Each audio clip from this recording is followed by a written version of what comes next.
All right, time now for the Western Illinois portion of our press conference. Again, please turn off all your cell phones, and when you ask questions, identify yourself, who you are, and what agency you're with. Again, we'll begin with an opening statement from Coach Gravina, then we'll have comments from the student athletes only, then we'll dismiss them and come back to Coach, your opening statement. Well, obviously that was a tremendous basketball game, and Fort Wayne deserves a lot of credit. I mean, we just absolutely could not stop them getting to the basket, and they hit, of course, a ton of big shots. We hit some big shots too, and I was really proud of our team's effort.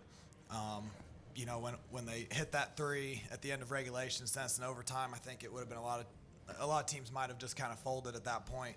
We really battled it back, gave ourselves a good chance to win in overtime. And games like that just come down to one play here or there, and unfortunately one team has to lose, and it was us. But I'm incredibly proud of our seniors. I told them their legacy has been overcoming adversity, and I think they've done that all year and in their careers, and I'm incredibly excited about how bright the future is as well. All right, we'll open it up to questions for Michelle Maher, Jackie Rieger, and Ashley Luke. Michelle, you guys shot 60% in the first half. A lot of people might have thought you guys would fall off, come back there a little bit.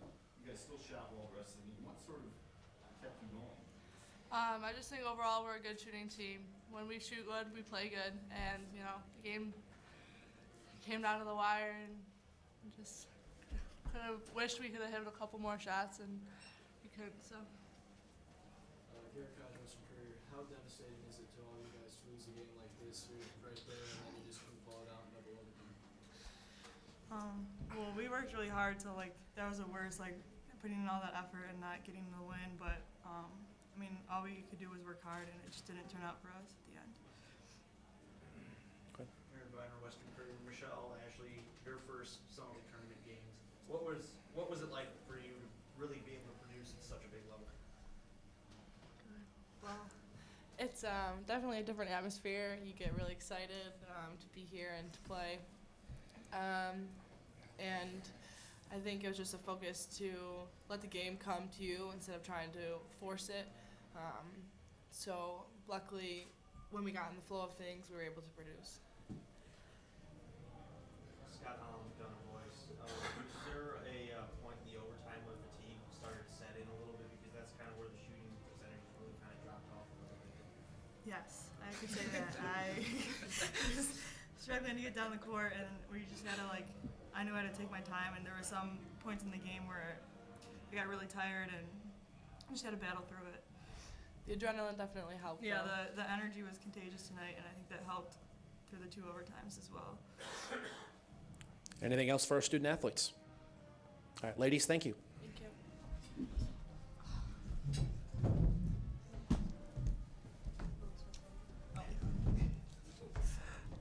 All right, and now questions for Western Illinois coach J.D. Gravina. Nope. Sorry, J.D., gotta keep you here.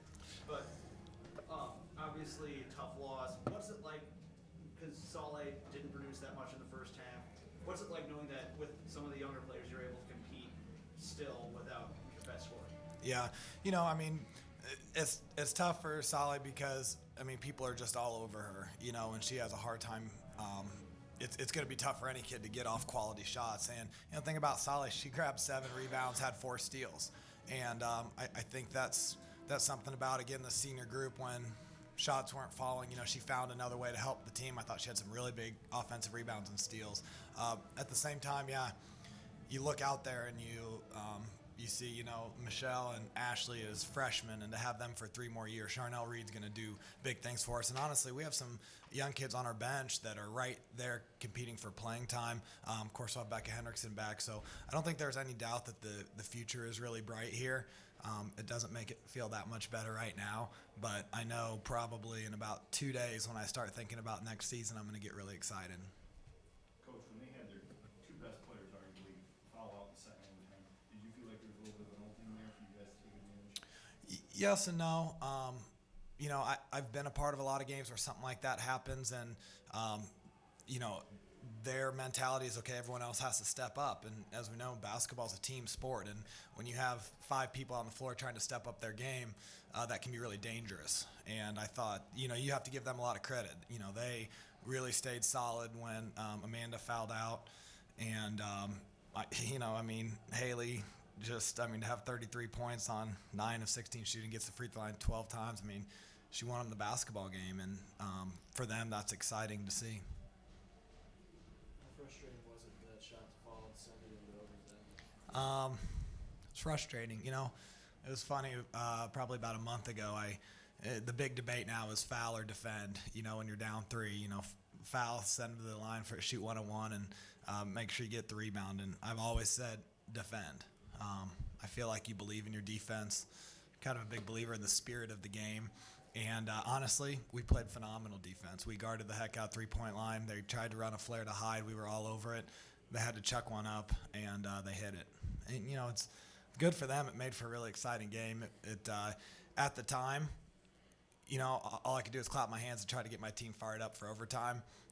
Looking back, it's pretty heartbreaking that we're a 3-point prayer away from playing in the semifinals. Were they doing anything different to get Hyde better looks in the second half? The fact it was all over in the first, I think she only had 2 points in half. Yeah, she got a little more aggressive, but I think a lot of it was some of their other players got more aggressive, and it's easier to stop one player attacking the basket. It's a lot tougher to stop 4. And, you saw even one of the Mock sisters had a big take there to hit the big basket to send it into double overtime. Siebert attacked the basket all night. So we didn't do as good of a job with early containment as we did when we played them in our place. And, that was the difference. They shot the ball well, but if you take away a good percentage of their layups, then I think we win the game. Got time for one more. Go ahead. When Ashley fouled out, she was a huge presence inside. What was that like for you, knowing that you kind of lost that presence inside? It's tough. Like I mentioned with Hyde fouling out, it's kind of that same sort of mentality. Now we have to have people step up. She's such a different player for us. They have some other players that maybe aren't to the level of Amanda Hyde, but they're like her. We have really no one that's like Ashley Luke. So when she fouled out and we lost that inside presence, I do think that hurt us a little bit. All right, Coach, thank you. Thank you.